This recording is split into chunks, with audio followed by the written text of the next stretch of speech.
जिसके घर पे मीटर की रीडिंग 600 से कम है उसको बिजली का बिल 0 आएगा। मेरा बिजली ਦਾ ਬਿੱਲ ਪਹਿਲਾਂ 1 ਸਾਲ ਪਹਿਲਾਂ ਆਵਾ ਤਾਂ ਤੇ ਹੁਣ ਵੀ 1 ਸਾਲ ਹੋ ਗਿਆ ਵੀ ਆਂਦਾ ਨਹੀਂ ਹੈਗਾ ਜਦ ਆਹ ਭਗਵੰਤ ਮਾਨ ਦੀ ਸਰਕਾਰ ਬਣੀ ਆ ਜੀ। ਮੁੰਡਾ ਸਾਨੂੰ ਛੋਟਾ ਕਹਿੰਦਾ ਪਿਛਲੀ ਵਾਰੀ ਬਿੱਲ ਕਿੰਨਾ ਆਇਆ था माँ 3500 रुपया कहना ऐसी 0 आया। माँ फिर ऐसा मुख्यमंत्री पूरे इंडिया में बनना चाहिए।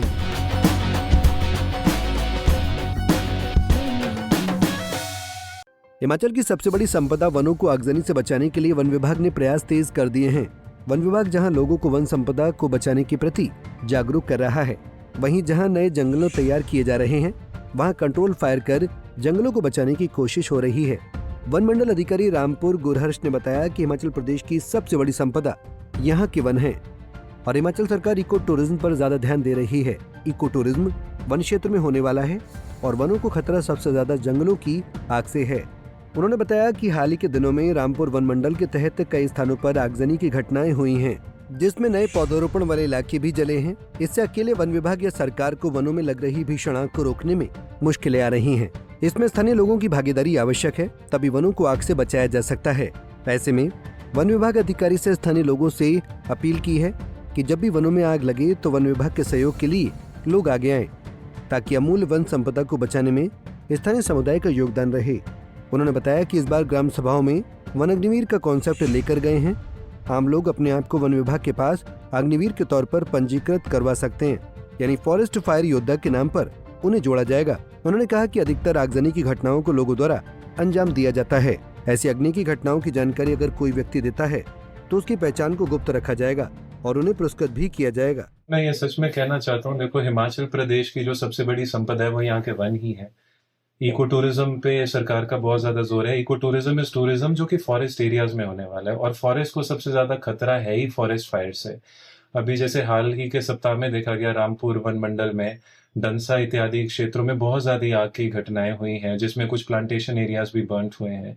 तो विभाग पूरे जोरों शोरों से इस आग को काबू पाने में लगा है। लेकिन एक बात का संदेश मैं अपने सभी यहाँ पे फ्रेंड्स हैं जो हमारे लोकल लोग हैं उन सभी को देना चाहता हूं कि अकेला वन विभाग या अकेली सरकार फॉरेस्ट फायर जैसी ये जो भीषण समस्या है उस पे अकेले काबू नहीं पा सकती है बिना जनमानस के सहयोग के।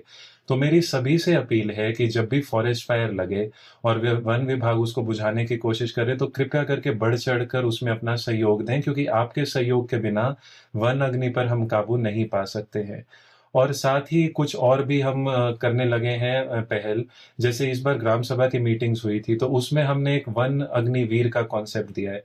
तो आप अपने आप को एनरोल करवा सकते हैं डिपार्टमेंट के साथ फॉरेस्ट फायर योद्धा के रूप में, वन अग्निवीर का जिसको नाम दिया गया है। और जो यदि आपके पास कुछ इन्फॉर्मेशन है कि कौन लोग, क्योंकि एक बात का हम समझ लें, ये प्रकृति नहीं लगा रही है वनों में आग, ये ह्यूमन कॉज्ड है। 99% ऑफ फॉरेस्ट फायर्स ये ह्यूमन कॉज है। कोई ना कोई आग लगा देता है, बेशक वो जानबूझकर हो या गलती से हो। तो जो भी व्यक्ति हमें कुछ जानकारी देगा कि किस व्यक्ति ने आग लगाई है जंगल में, एक तो उसकी जो आइडेंटिटी है उसे गोपनीय रखा जाएगा और साथ ही साथ उन्हें पुरस्कृत भी किया जाएगा।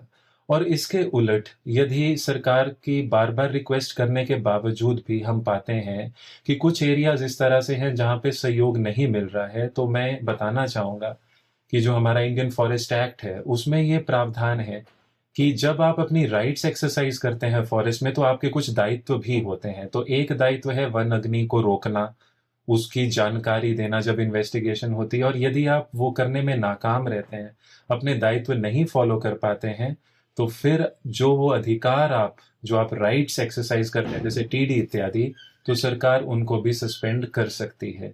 तो इसलिए बहुत ज्यादा जरूरी है कि ये किसी एक की रिस्पॉन्सिबिलिटी नहीं है, ये सरकार और समूह की कंबाइंड रिस्पॉन्सिबिलिटी है।